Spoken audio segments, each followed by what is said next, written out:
All right, Lynn, we are live. Thank you so much for taking out some time. Thank you for inviting me. So, you wrote and performed in Tripping on Life. Where did this story come from? Give us some background. Oh my God. The story is came from my life for real, but recording it and expressing it theatrically is also sort of had a life of its own. I think I don't remember exactly when I started writing this. I think if I go back into my computer, because I called it Day Doc. That was that because it would I thought I'll write a short film. That was my Sure. first idea. And so I started writing sort of the beginning of the film and excuse me. And and it just sort of, it sort of flowed a little bit, and I had a little piece, I would leave it alone, and then I'd sort of pick it up again. And I had in total around 10 pages that I guess I had started to write. And every once in a while I'd pull it out and say, hey, what do you think about this? Can we turn this into a movie? It's a little short film I would like to make. Well, who's going to, how are you going to raise the money? It became all those questions. So I really let it sit. And I remember I read it to I sent it to my manager, nothing. I mean, nobody, so yeah. And what you got? What else you got? So, okay. So what happened was, I talked to a couple people, young directors that I knew, and they didn't really know what to do with it. They had different thoughts. Um, my manager has a friend named Robert Galinsky, whose name is right behind you, Right. and he does these one-man shows. He lives in New York. He's a New Yorker, diehard New Yorker, Sure. very interesting and colorful person and personality, filled with goodwill. I mean, I don't know if I know anybody that. I mean, he turns. Could I say about it? He turns shit into gold. Sure, It's sure. You could just say that. That it's works. just in the way he grapples with difficulty. He's one of those people. There's some people that take, hey, it's the downers or the uppers in people, not in drugs. So, and he is definitely an upper. So, Gina, my manager, who is his friend, he was doing his show here in LA. He does it all over the country and is very successful with it. And he was doing it here for just one night, and I said, I've seen him before. I don't think I'll go again. And at the last minute, I thought, all right, I'm going to go. So he actually teaches classes and with the inmates at Rikers Island, which is Oh, another wow. thing he does on the side. I mean, he's really um, a prolific energy. I think is really the best way to describe him, and a real giver, and really interested in showing people a better way, whatever that may be, and including if you write a sentence that's not right. you know, I mean, but he has that ability to never be. He's never offensive at all in his criticisms or in his thoughts, which is very rare. So anyway, he had just come. The show was about his work with these inmates at Rikers Island, and at the end of the show, I just said, "Yeah, that was really great and everything." And I walked out the door, and I thought, "I'm going to show this to Robert." So I sent my 10 pages to him, and he immediately said, "Let's do it. Keep writing." Those were his 5 words. Let's do it. Keep writing. So it gives me chills because I'm still excited about it. So I started expanding on it, and so he said, "Let's get on Zoom. Let's do," because he's in New York and it was pandemic. This was last year, and we would meet a couple times a week on Zoom, and I'd read him what I wrote, and he would give me his thoughts. But it was mostly not even so much shaping, or he just said, "Just keep writing. That's great. Just keep writing." It was really, he's one of the most encouraging people I know, because it's very easy to have someone say, depending on where your sensibility is at the moment, to say something negative, and you go, okay, I'm not going to do that. But there was never a moment of that from Robert. It was all positive, positive. Let's go. Let's keep going. Let's keep the engine moving. So cut to literally, um, we got it. I got it to a place where we thought, let's try and perform it somewhere. I'm gonna me and my manager and Robert said, let's do a couple nights in LA, and could I afford to put that on? How much was the theater? How much? We started doing like a little budget for a couple nights of theater, and all of a sudden we realized we wanted to do it at the same time frame as the Fringe Festival, which is a big theater festival in LA.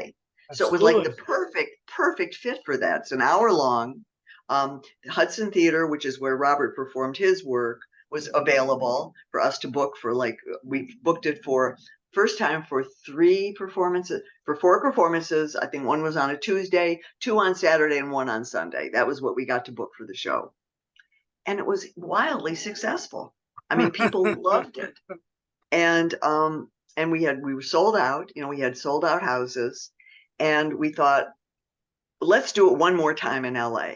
And my brother and his wife came to the opening show, and Bob, I'm sure my brother is a very important person in the film world. He started New Line Cinema Sure. in his living room in 1968, which we all know has become a very prolific and very big company. And Bob is not Course. involved with it so much anymore, but he's the creator. He's a creative guy. That's the bottom line.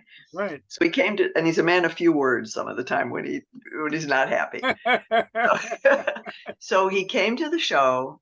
And he didn't say much to me after it all. He just kind of gave me a hug, and he and his wife went off. And he just wrote a little note, said, keep up the good work. Keep up the great work, is what he said. Sure. And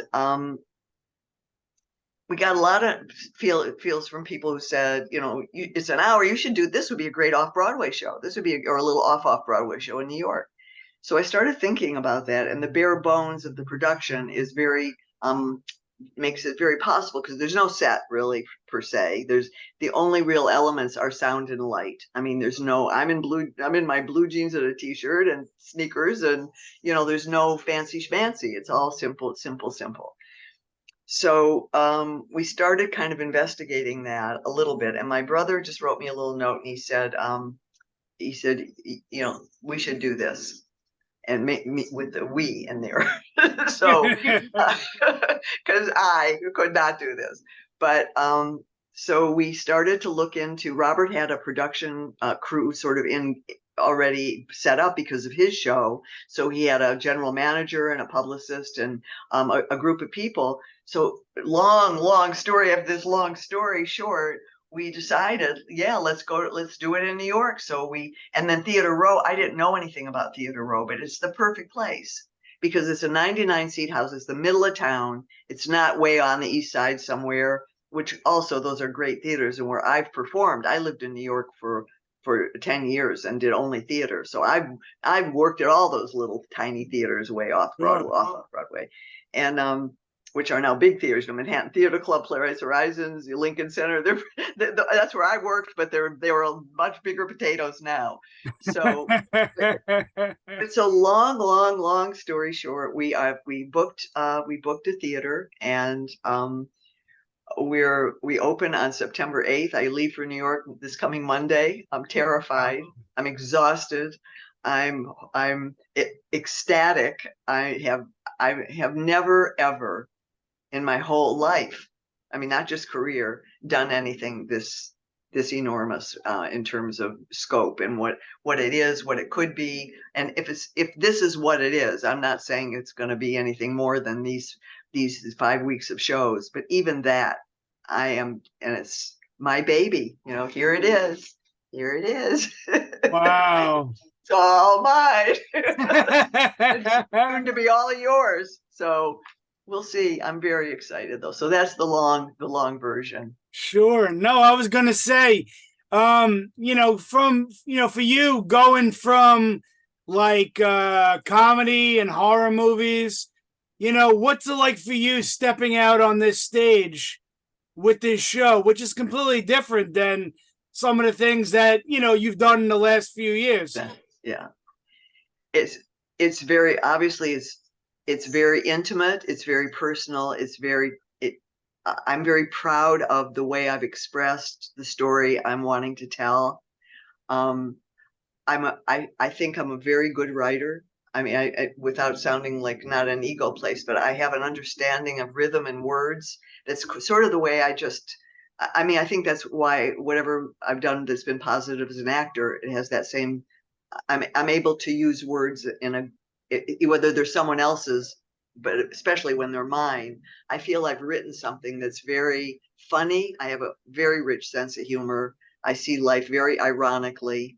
I'm a little bit nasty. Well, maybe more than a little bit. I'm a little I'm not little nasty. I'm just little nasty. Um, um, I'm not afraid to get down and dirty, and I like it down there and telling the truth. I'm all about being as honest as I have in me because that's all I got. So I'm very excited about what we've created. The support I've gotten from you guys, from Robert has been amazing. I mean, really amazing. I don't know. He has handled every detail that I didn't even know existed in a way that I couldn't have done this without him. I Sure. just, and again, his energy is what carries me through the day, and it re-excites me every time we talk about something. People, I hope, Robert, I wish you were listening to this. But I've told him in no uncertain terms though as well. I mean, he's a real inspirational person. Without being an inspiration, you know, he's not that guy, but the way he lives his life as he ignites you, and that's very, very powerful and wonderful. Wow, that's amazing. That is so cool. So what is your ritual for getting into character? You know what I mean? Because Yeah. you've done this a few times now, like you mentioned in LA. So, what do you do before you step on stage? Do you have anything in particular?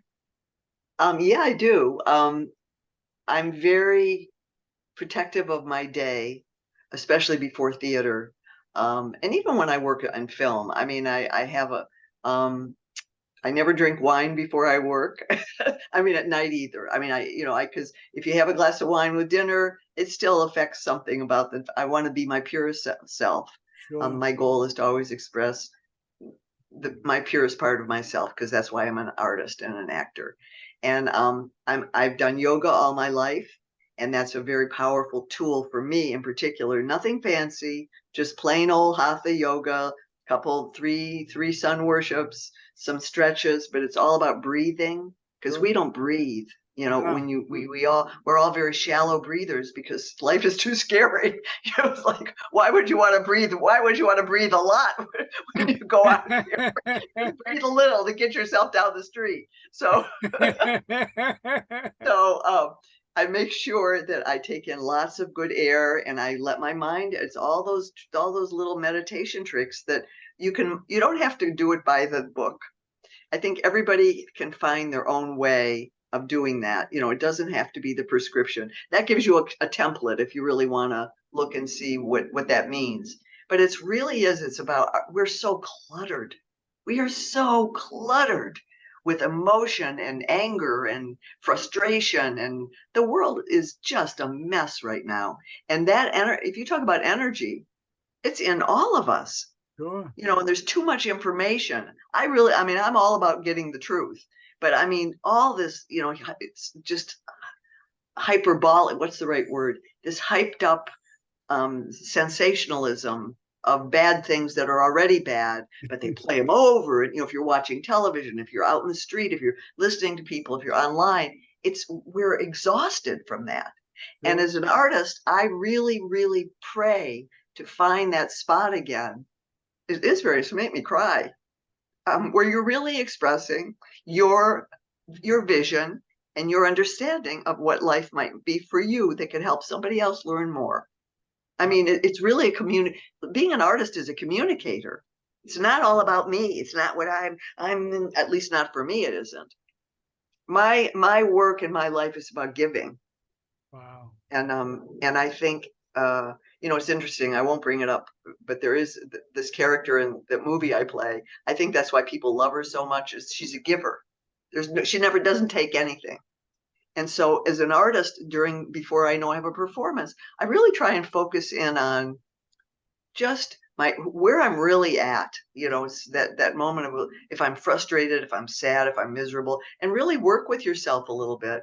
And then for live theater in particular, and for this piece, just the moments I've had standing backstage listening to the audience come in Sure. is very powerful. Wow.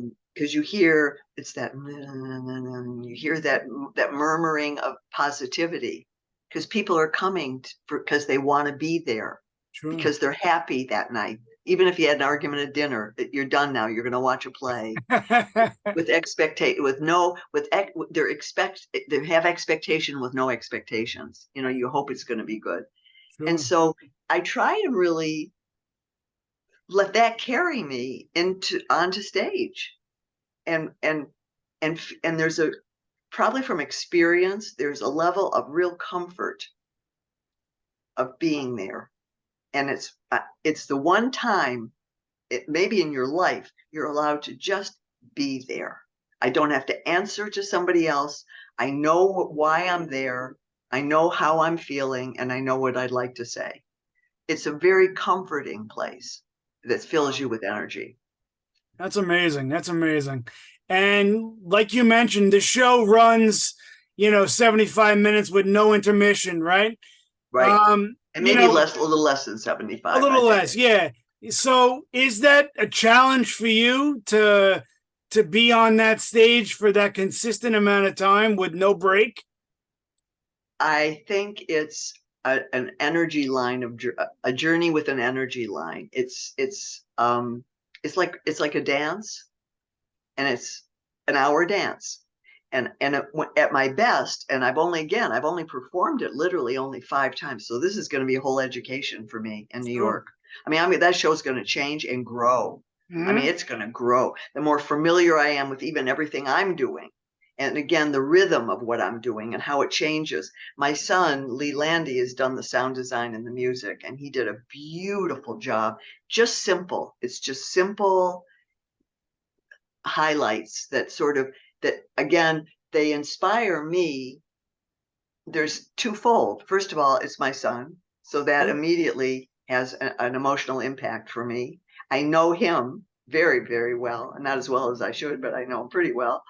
And that the create so that it's his creation, and what he's created is so poignant, and so it's like little arrows. They really it kind of just hits me, and it Sure. carries me, and so that's inspiring for me. So Wow. the whole experience has such a personal feel to it, and I feel so lucky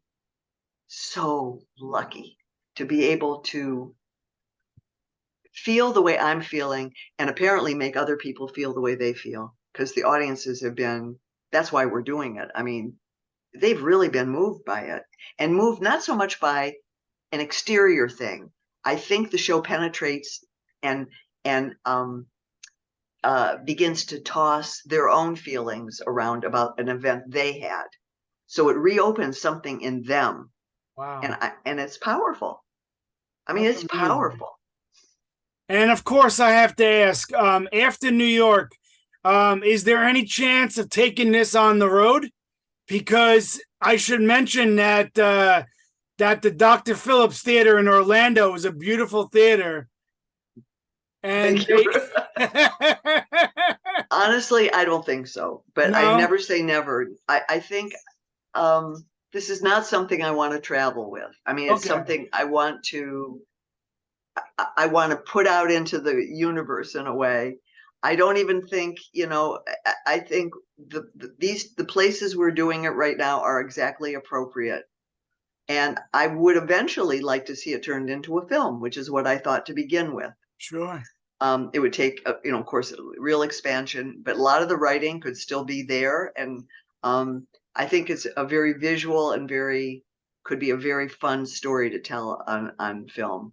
Um, so that would probably be if I had another goal for otherwise what we're doing. I would hope for that to happen. Being on the road is really hard too. It's a sure. very hard. It's not that much fun. I mean, I hate to say that, but it's not. It's exhausting, and it can be lucrative depending on what you're doing. I mean, all these, but that's not my goal for this play in particular. It's really more,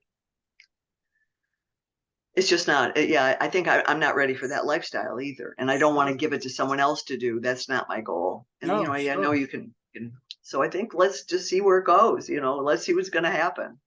All right, that's cool. So then, after this play ends, do you ever see yourself pursuing more theater work? You know, you think like this kind of re-sparked something in you to do some more theater, or is this like you know, just specifically aimed for this one show?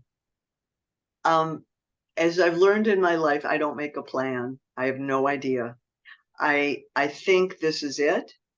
I don't I but I when I didn't even I don't even remember writing this. I mean, Sure. that's how, I mean, it's just like I wrote it. And when I look at it, I go, when did I do all that? So I think my life is best when I let it surprise me. And and I stay in that beautiful center I talk about and can't always achieve, but that moment of sort of where you're yoga best, where you're a receiver and a giver at the same time, and you see what life offers you. I mean, it's sort of the way we have to perform with people, even, you know, you need to always uh I think giving and getting. And so I don't know where that will take me. You know, I really don't. And maybe, I mean, who knows? You know, someone says something, suddenly I've got another script. Where did that come from? I don't know. Sure. I wake up in the middle of the night taking notes on this, literally 3 o'clock in the morning. I got a great idea, and I get and I really, I've got a whole notebook full of stuff. And literally 3 o'clock, if I want to go to sleep, Linda. I love it. So, all right, you know, I wish I could see the show. Believe it or not, I'm actually coming into New York City on October 22nd. But I was like, oh no, I'm gonna miss it. So Well, come October 2nd and stay. see, that's what I'm saying. So, all right, cool. So listen, a Tripping on Life performs from September 8th through October 8th Correct. at, you know, on Theater Row. 410 West And 410 West 42nd Street. there you go. That's it. So I want to, you know, say thank you again for taking out some time. And I hope it's an enormous success. Thank you so much. And I wish you the best. So I just want to say thanks again for taking out some time. Thanks, Mike. Great questions. And thanks for your energy that you gave back to me today. I take it with me. Thank you. Thank you. I really appreciate it. Take care. Come to New York. See, come to New York. I will. Thank you.